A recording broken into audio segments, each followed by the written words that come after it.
আসসালামু আলাইকুম। সংবাদে আপনাদের সবাইকে স্বাগত জানাচ্ছি। আমি ফিরোজ তোহা। শুরুতেই আরবে কেবলস সংবাদ শিরোনাম। বাংলাদেশের সর্বশেষ গুরুত্বপূর্ণ আপডেট সংবাদে আপনাকে স্বাগত। শুরুতেই সংবাদ শিরোনাম, পরে বিস্তারিত। শুরুতেই জানাব, ডক্টর ইউনূসের নেতৃত্বে বাংলাদেশের জন্য সমৃদ্ধি বয়ে আনবে বললেন আমিরাতের রাষ্ট্রপতি। সংযুক্ত আরব আমিরাতে নিযুক্ত বাংলাদেশের রাষ্ট্রদূত তারেক আহমেদ দেশটির রাষ্ট্রপতি শেখ মোহাম্মদ বিন জায়েদ আল নাহিয়ানের কাছে তার পরিচয়পত্র প্রকাশ করেছে। এ সময় উভয় দেশের জনগণের জন্য শান্তি কামনা সহ আমিরাতের রাষ্ট্রপতি শেখ মোহাম্মদ বিন জায়েদ আল নাহিয়ান আশাবাদ ব্যক্ত করে বলেছেন, ডক্টর মোহাম্মদ ইউনূসের নেতৃত্বে বাংলাদেশ আরও সমৃদ্ধ বয়ে আনবে। এরপর জানাবো, পিস্তল উঁচিয়ে হুঙ্কার, পাল্টা জবাব। ছাত্রদল নেতা বলেন, আয় গুলি কর। নদীতে পাশাপাশি দুটি নৌকা, হাতে লাঠিসোঁটা নিয়ে 10 থেকে 12 জন বিএনপির নেতাকর্মীরা নৌকার উপর দাঁড়িয়ে তারপর পিস্তল উঁচিয়ে নৌকা ছিনিয়ে নিয়ে যায়। সাভারে এই ঘটনা ঘটলেও মানিকগঞ্জ থেকে পুলিশ নৌকা দুটি উদ্ধার করেছে, তবে এই ঘটনা এখনও কাউকে গ্রেপ্তার করা সম্ভব হয়নি। জানাবো, সীমান্তে ভারতীয় খাসিয়াদের গুলিতে বাংলাদেশি নিহত। সুনামগঞ্জের দোয়ারবাজার সীমান্তে ভারতীয় খাসিয়াদের গুলিতে এক বাংলাদেশি নিহত হয়েছেন। আর সুনামগঞ্জের দোয়ারবাজার সীমান্তে এই ঘটনা ঘটে। নিহত কুইটমিয়া 55 সুনামগঞ্জের দোয়ারবাজার উপজেলা বাংলাবাজার ইউনিয়নের পেকপাড়া গ্রামের মৃত মনিরুল্লাহর ছেলে। এদিকে বছরে $15 বিলিয়ন বিনিয়োগ আনার পরিকল্পনা নতুন রাজনৈতিক দল এনসিপির। তারুণ্যের নতুন রাজনৈতিক দল জাতীয় নাগরিক পার্টি এনসিপি রাষ্ট্র ক্ষমতায় গেলে নতুন করে বাংলাদেশে বছরে $15 বিলিয়ন বেশি সরকারি সরাসরি বিনিয়োগ আনার পরিকল্পনা হাতে নিয়েছে বলে জানিয়েছেন দলটির যুগ্ম সদস্য সচিব নাসির উদ্দিন পাটোয়ারি। এদিকে নিউ ইয়র্কে নদীতে হেলিকপ্টার বিধ্বস্ত, শিশুসহ নিহত 6। নিউ ইয়র্কের হ্যাডসন নদীতে হেলিকপ্টার বিধ্বস্ত হওয়ার ঘটনায় 6 জন নিহত হয়েছে। স্থানীয় সময় আজ এই দুর্ঘটনা ঘটে। নিহত 5 জন স্পেনের পর্যটক এবং একজন পাইলট। এদের মধ্যে 3 জন শিশু রয়েছে বলে নিশ্চিত করেছে নিউ ইয়র্ক সিটির মেয়র এরিক অ্যাডামস। এবং সর্বশেষ জানাবো, গাজায় ঢুকছে না ত্রাণবাহী গাড়ি, অনাহারে মৃত্যু। অবরুদ্ধ গাজা 1 মাসেরও বেশি সময় ধরে ত্রাণবাহী গাড়ি ঢুকতে দিচ্ছে না দখলদার ইসরায়েলেতে। সেখানে তীব্র খাদ্য সংকট দেখা দিয়েছে। প্রয়োজনের তুলনায় নিত্যপণ্য একেবারেই অপ্রতুল। সেই সঙ্গে অব্যাহতভাবে বোমা হামলা চালিয়ে যাচ্ছে দখলদার ইসরায়েল। গাজা সিটির সুজা একটি আবাসিক ভবনে বুধবার রাতে বিমান হামলা চালানো হলে তা পুরোপুরি ধসে পড়ে। অন্তত 80 জন মানুষ ইটের নিচে চাপা পড়েছে। প্রিয় দর্শক, এতক্ষণ শুনছিলেন সংবাদ শিরোনাম, এবারে বিস্তারিত। তবে তার আগে বন্ধুরা, অনুরোধ থাকবে সংবাদটিতে একটি লাইক দিন। এই চ্যানেলে আপনি নতুন হয়ে থাকলে আমাদের সংবাদটি দেখতে দেখতে চ্যানেলটি সাবস্ক্রাইব করে রাখুন। কমেন্ট করে আপনার মূল্যবান মতামত জানিয়ে দিন আপনি বিশ্বের কোন দেশ থেকে বা বাংলাদেশের কোন স্থান থেকে আমাদের সংবাদটি দেখছেন এবং শুনছেন। আর বন্ধুরা, এই সংবাদটি আপনার সোশ্যাল মিডিয়া ফেসবুকে বন্ধুদের মাঝে শেয়ার করে দিন, যাতে করে তারাও আপনার মতো আমাদের এই লেটেস্ট আপডেট সংবাদগুলো জানতে পারে। এবারে বিস্তারিত। ডক্টর ইউনূসের নেতৃত্বে বাংলাদেশের জন্য সমৃদ্ধ বয়ে আনবে বললেন আরব আমিরাতের রাষ্ট্রপতি।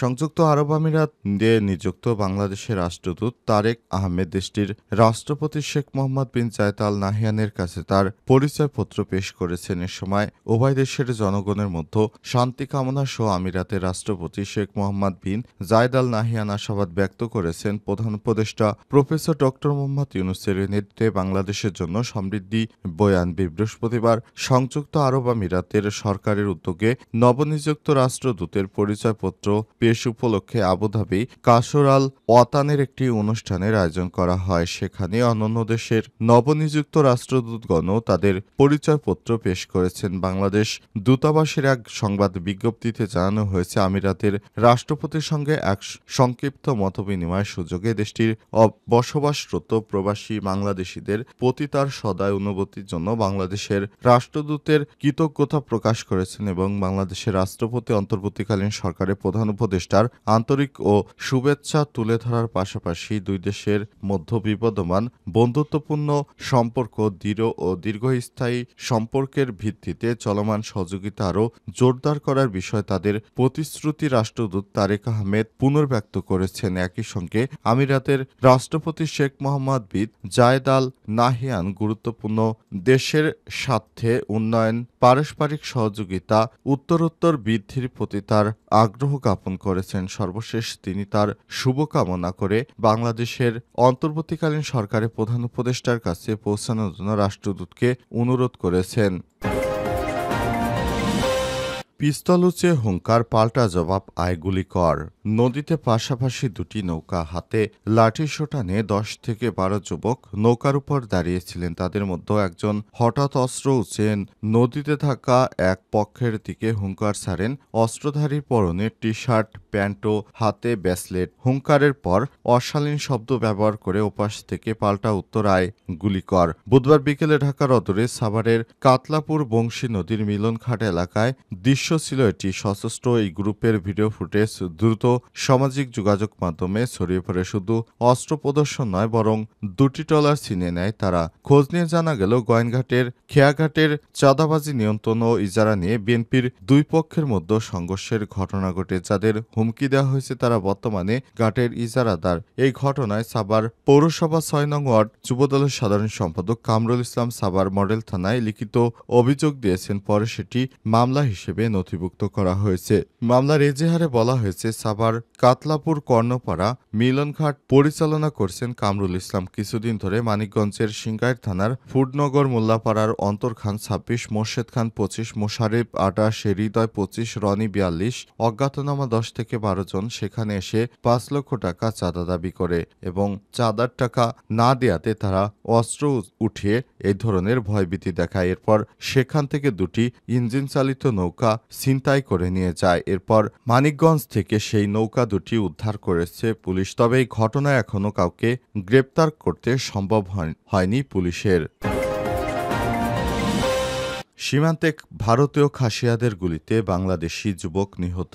সুনামগঞ্জের দরবাজার সীমান্তে ভারতীয় খাসিয়াদের গুলিতে এক বাংলাদেশি নিহত হয়েছে। বৃহস্পতিবার 10 এপ্রিল দুপুরে সুনামগঞ্জের দরবাজার সীমান্তে এই ঘটনা ঘটে। নিহত কুইট মিয়া সুনামগঞ্জের দরবাজার উপজেলার বাংলাবাজার ইউনিয়ন পেকপাড়া মোকামছড়া গ্রামের মৃত মনিরুল্লাহর ছেলে। জানা যায়, বৃহস্পতিবার সকালে সুনামগঞ্জের দরবাজার সীমান্তে 1230 সাবপিলার 2 এর পাশ দিয়ে 6 থেকে 7 জনের একটি দল সুপারি আনার জন্য ভারতের মেঘালয় রাজ্যের শিলংয়ের মোশারফ থানার লংথ্রাই পুঞ্জি এলাকায় প্রবেশ করে।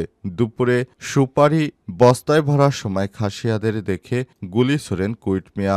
গুলিবদ্ধ হয়ে ঘটনাস্থলে নিহত হয়। গুলির পর তার সঙ্গে থাকা বাকি 6 থেকে 7 জন দৌড়ে বাংলাদেশে চলে আসে। বিকেলে খবর পেয়ে নিহত কুইট মিয়া স্বজন লংথ্রাই পুঞ্জি এলাকায় গিয়ে মরদেহ শনাক্ত করে। দরবাজার থানার অফিসার ইনচার্জ জাহিদুল ইসলাম জানান, বিষয়টি আমি সোশ্যাল মিডিয়ায় দেখেছি। এছাড়াও স্থানীয় সাংবাদিকরা আমাদেরকে বিষয়টি জানিয়েছে। এ বিষয়টি নিয়ে আমরা খোঁজখবর করছি, দেখা যাক কিভাবে কি করা যায়। বছরে $15 বিলিয়ন বিনিয়োগ আনার পরিকল্পনা এনসিপির।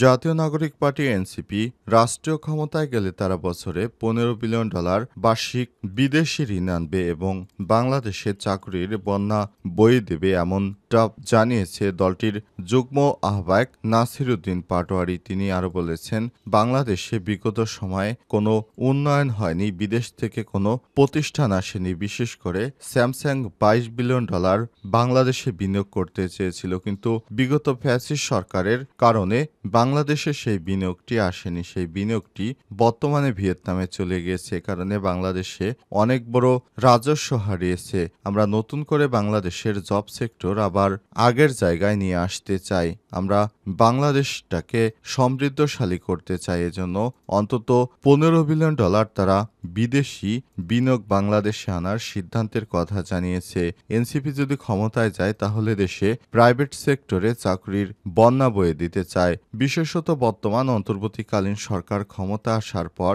বিনিয়োগ সম্মেলন অনুষ্ঠিত হচ্ছে। আর এই বিনিয়োগ সম্মেলনের মাধ্যমে বিদেশি অনেক বায়াররা বাংলাদেশে ব্যাপক পরিমাণ ইনভেস্ট করেছে। আবার নতুন করে শিক্ষার্থীদের দল ক্ষমতায় আসলে তারাও একই ধারা অব্যাহত রাখার ঘোষণা দিয়েছে।